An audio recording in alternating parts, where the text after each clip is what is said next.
Welcome to lesson 68. We're going to continue the theme of smothered checkmate.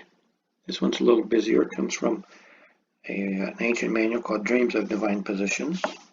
It's a little complicated, it has some variations. In this case, it's red to win and red will win. Red to move and red will win. First, we notice that if it was black's move, he would just move right here, and that would be checkmate, because it's the rook would be protected by the king back here, and the horse covers both this square and this square. So red will be getting a check with every move.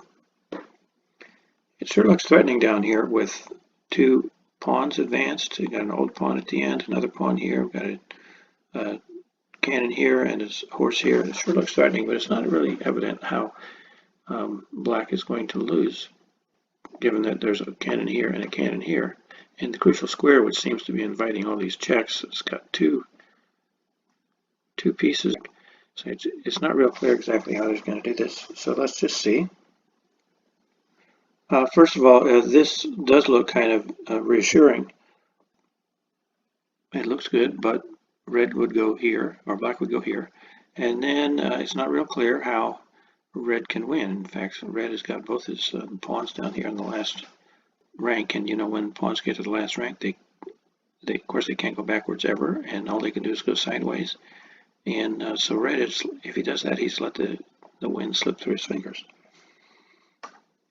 Instead, he goes here, and this is a check, and then it invites this capture. And here's where, you know, if I was playing, I would think, well, geez, I'm going to take this. But what he does is he comes here instead with check.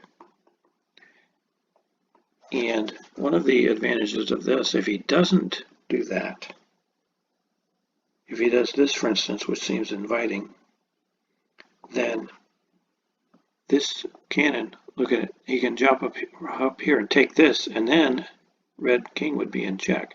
And then all of a sudden the tide would turn. So this would be a huge error. And what he does is he's actually moving this away to here. Now this piece, he doesn't have that ability. The cannon mound is gone, so he can't take this.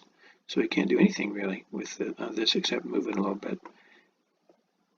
But he's in check, so that means the king cannot take because it's protected by the horse.